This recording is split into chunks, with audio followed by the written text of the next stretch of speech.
has paid his bond. Sias is charged with lying to investigators and destroying evidence. This coming from the investigation into the Sand Ridge Community Association and the Jamestown Community Center, which Sias ran. He pleaded not guilty Wednesday and was given until Monday at 5 p.m.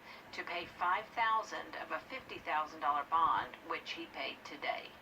Coverage you can count on continues now with Toliver County schools closed due to COVID-19 concerns. Now, the principal has a plea for the community. News Channel 6's Mary Calkins has more. Empty classrooms and empty hallways here at Toliver County schools after a COVID outbreak with at least 4 students and 1 teacher testing positive. And the school superintendent and principal tell me the decision to close the doors for the next 2 weeks was heartbreaking but necessary. It was really tough knowing that we had done so much and put so much in place, and we still ended up in the same position. For the time being, students will pick up and drop off assignments outside the school's front doors. School officials will meet Friday the 13th to discuss whether they should continue online learning or if it's safe to reopen face-to-face instruction on the 18th. School leadership hopes to return to in-person learning. It's everybody. It's all of us doing our part and really paying attention to the things that we're doing as individuals to make us all safer. So mask wearing, getting the vaccine if you're able to, those are going to keep the school open. In Toliver County, Mary Calkins, Wjbf News Channel 6. Wearing masks is a controversial subject right now, especially when it comes to schools in South Carolina. Governor Henry McMaster has signed an executive order saying that schools cannot force students or teachers to mask up. But in Georgia, it's up to individual school districts on how they want to handle mask policies. In Washington County, masks inside the buildings are recommended, but not required if you can do social distancing. Our reopening plan is fluid, and our protocols are fluid. So if our numbers change, then we will change, right?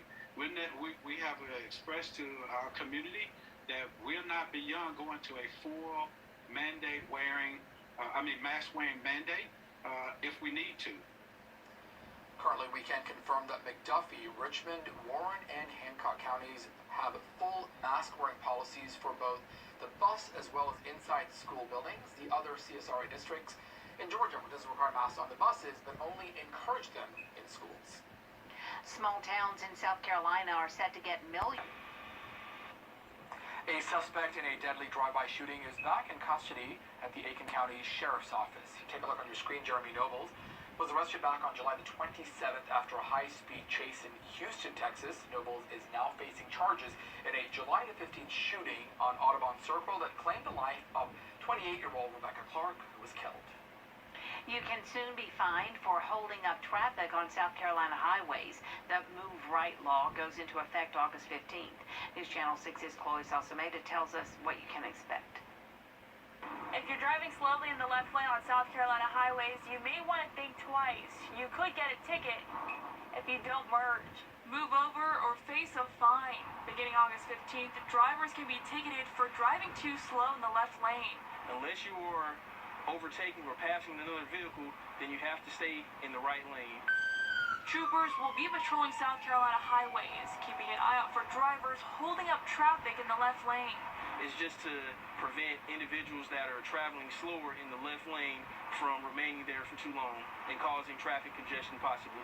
One of the things that we want this to prevent is road rage. Drivers are ready for the change. I often see people on the left-hand side being extraordinarily slow, and anything that slows the traffic creates an issue. If you're in the left lane, you can cause accidents. But some think the bigger issue is speeding. I don't know, I think they should almost be worried or enforcing about speeding too much than people going too slow. As long as you're keeping up with traffic, I think you're fine. Highway Patrol won't start handing out tickets right away. They'll pull drivers over and give them a warning for the first 90 days. But once November 13th comes around, violators can be fined $25.